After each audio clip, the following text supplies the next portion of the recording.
Yesterday was Cesar Chavez Day, and I spent the day listening to a lot of Cesar Chavez's speeches. And he talked a lot about the union's right to organize, and I explored a lot of other people's criticism of Cesar Chavez. But I think the biggest thing for me yesterday was this one quote from Cesar Chavez. He talks about what it means to be a man and masculinity. And he says that to be a man is to suffer for others. There's a whole quote, but that sentence really stuck with me. And I really was doing a lot of introspection yesterday on what that quote meant to me. I've known this quote for over a decade now. The first time I ever heard it was probably 15 years ago. And I really been introspecting on what this quote means to me.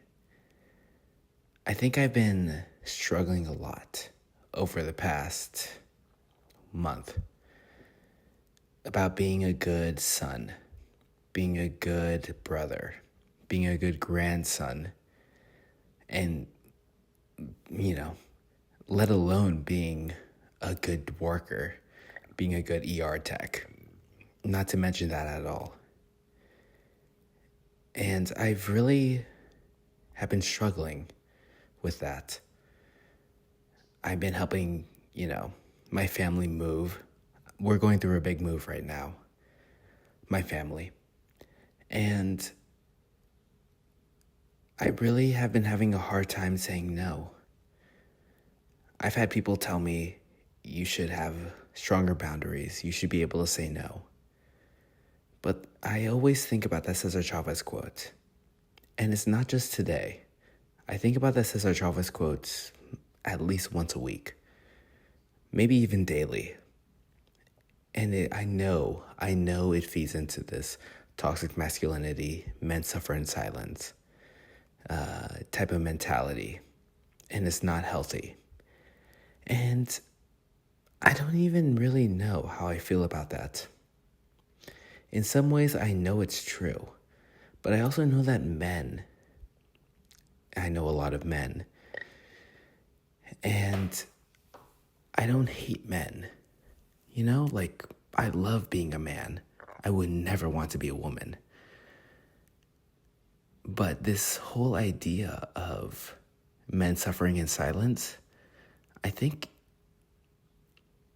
it definitely feeds into a negative aspect of masculinity. But I still embrace it. I know it's negative, and yet I still embrace it. It's a very weird aspect. But I've known this quote for, I don't know, at least over a decade. Maybe not 15 years, but over a decade, I heard that quote, and I internalized it very deeply. And I have struggled a lot. I struggle a lot to be a good family member. I'm helping my family all the time this past month. And even though I know it's been affecting me very negatively, on the days that I work, I just work. And the days that I have off, I'm helping my family. And I work around my schedule, and I really don't have any free time to myself. But I embrace it. I think the biggest aspect for me was, I was thinking about this a lot, I'm being pulled in all these different directions, being a good grandson, being a good son, being a good father to my dog, Carlos. I work very hard to be a good father to my dog. And I realized I'm not even thinking about my job, the job that pays me for my livelihood. I work a very demanding job, being an ER tech. And that job, I've had other jobs offer me, jobs that offer more money, jobs that offer less work, jobs that offer me like a better lifestyle than what I currently have. And I said no every single time. Every single time that another job offered me. Because I knew that the job that I have, it makes me hold my head up high when I walk down the street. It's a very different dynamic. I think I have Stockholm Syndrome. Not even joking, like Stockholm Syndrome when you're like a captive and every nice thing that this job does to you. Like, one of the patients was nice to me, and I hold on to that. Like, a patient told me once what a blessing it is to have another person be able to speak Spanish to them. And I remember that all the time. All the time I'm remembering, like, yes, this one patient said that she was really scared to come into the emergency department because she didn't think anyone else was going to be able to speak Spanish. She didn't have a translator. She didn't have any family that could bring her to the emergency department and translate for them.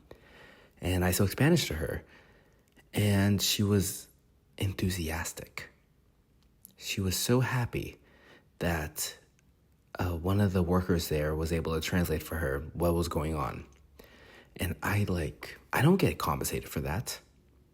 Like the other ER techs that don't speak any Spanish, they don't get paid more than me. I'm not compensated at all for being able to speak Spanish. And I've gotten jobs like that pay me more money. And I turn them down because I hold on to like that experience. And I think that I really do have Stockholm Syndrome in a sense. I'm not going to dox myself. I'm not going to tell you where I work, but it's not a nice area in Los Angeles.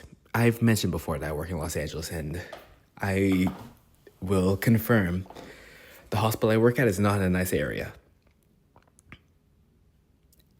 So I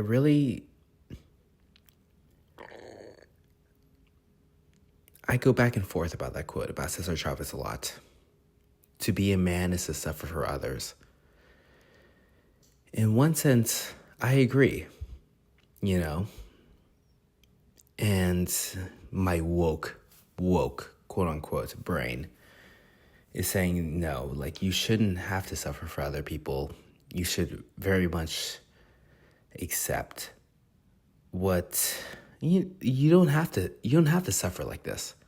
You don't have to have Stockholm Syndrome. You don't have to take this terrible pay. And I'm not going to tell you what I get paid, but it's not good. I can get so much more money. Twice I've been offered jobs that offer me more money. You don't have to accept this terrible pay. And yet, I still do it. I still agree that to be a man is to suffer for other people. And this is just talking about my job, but I've been going through this personally a lot. I've been a very good son. I've been a very good brother. I've been a very good father. I've been very good as of lately. And that's completely outside of my job. But it's difficult.